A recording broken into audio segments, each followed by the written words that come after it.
আজকে আমরা শুরু করছি টেন্স ক্লাস। এই ক্লাসটি আমাদের গ্রামারের উপরে আলোচনা হবে। এখন আমরা সবাই জানি গ্রামার একটি অংশই হলো টেন্স। এই টেন্সকে আমরা জানি বলা হয় the tense is the time of event, অর্থাৎ কোনো ঘটনা যে সময় ঘটছে সেই সময়টিকেই বলা হয় টেন্স। এখন এই টেন্সকে আমরা জানি তিনভাবে আলোচনা করি।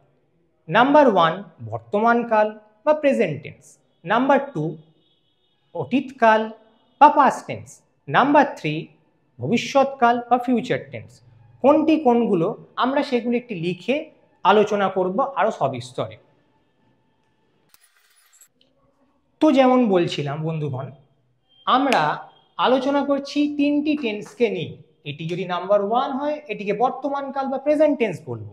ঠিক সেইভাবেই আমরা আলোচনা করব পাস্ট টেন্সকে নিয়ে, যেটি অবশ্যই অতীতকাল। একইভাবে ভবিষ্যৎকাল মানে আমরা সবাই জানি, তা ভবিষ্যৎকাল হচ্ছে ফিউচার টেন্স। এখন যখন কোনো ঘটনা কোনো সময় ঘটছে সেই সময়টাকে কেন্দ্র করেই সেই টেন্সকে আলোচনা করা হয়। ইতিমধ্যে আমরা বুঝতে পেরেছি টেন্স কয় প্রকার হয়। অবভিয়াসলি টেন্স 3 প্রকার হচ্ছে। এবার এই 3 প্রকার টেন্সের সময়টিকেই আমাদের মাথায় রাখতে হবে। যেমন প্রেজেন্ট টেন্স মানে বর্তমানকাল, যেমন পাস্ট টেন্স মানে অতীতকাল, যেমন ফিউচার টেন্স মানে ভবিষ্যৎকাল।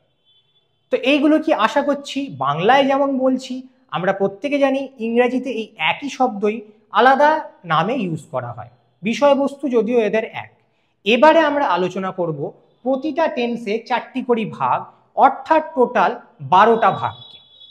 সেই সম্বন্ধে আমরা এবারে আলোচনা করতে চলেছি।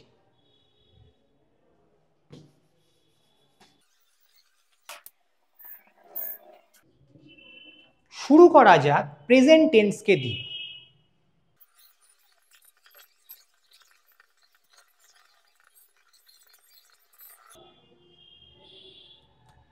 আমরা যেমন বলছিলাম প্রতিটা টেন্সকে 4টি করে ভাগে আলোচনা করা হবে।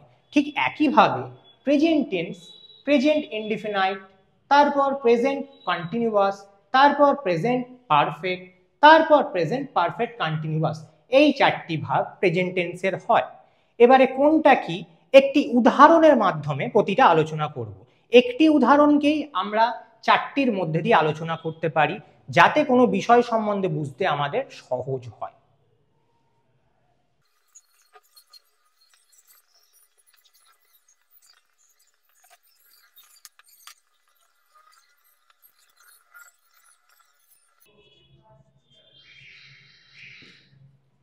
আমরা একটি একটি করে আলোচনা করব। প্রথমেই আমি লিখেছি প্রেজেন্ট ইনডিফিনাইট। প্রেজেন্ট ইনডিফিনাইট মানেই হচ্ছে বর্তমান কাল, সেই কাল যেখানে আমরা প্র্যাকটিস, আমরা কোনো বিষয়কে ক্যাজুয়ালি বলি, অথবা আমরা কোনো বিষয় সম্বন্ধে সেই ব্যাপারটির অভ্যাস বা সেই সম্বন্ধীয় কোনো শিডিউল, কোনো টাইম ইত্যাদিকে বোঝায়। এক কথায় খুবই সহজভাবে বর্তমানকে আলোচনা করতে গেলে আমরা প্রেজেন্ট ইনডিফিনাইট ব্যবহার করি। এখন যেমন আমি লিখেছি আই স্টাডি এভরিডে, অর্থাৎ এটি আমার প্র্যাকটিসকে বোঝাচ্ছে। যদি এভরিডের সঙ্গে আমি যোগ করে দিই একটি নির্দিষ্ট সময়কে, I study everyday at 6 AM বা অ্যাট 6 PM, তাহলে সেটা টাইম শিডিউল চলে আসছে। এইভাবে প্র্যাকটিস, টাইম, শিডিউল ইত্যাদি ক্ষেত্রে আমরা ব্যবহার করে থাকি প্রেজেন্ট ইনডিফিনাইট টেন্স। কিন্তু যখন আমরা কন্টিনিউয়াসে আসবো তখন সেই ঘটনাটা বর্তমানে চলিতেছে। যেমন এখন আমি ভিডিও বানাচ্ছি এবং তোমরা সেই ভিডিওটি দেখিতেছ, এটাই হচ্ছে প্রেজেন্ট কন্টিনিউয়াস টেন্স। কিন্তু যখন প্রেজেন্ট পারফেক্টে আসবো সেই ক্ষেত্রে ঘটনাটি আবার একটু ডিফারেন্ট রূপ নেয়। অর্থাৎ কোনো একটি সময় কোনো একটি ঘটনা হয়ে গেছে, সাধারণত অতীতকে কেন্দ্র করেই আলোচনা করা হয়।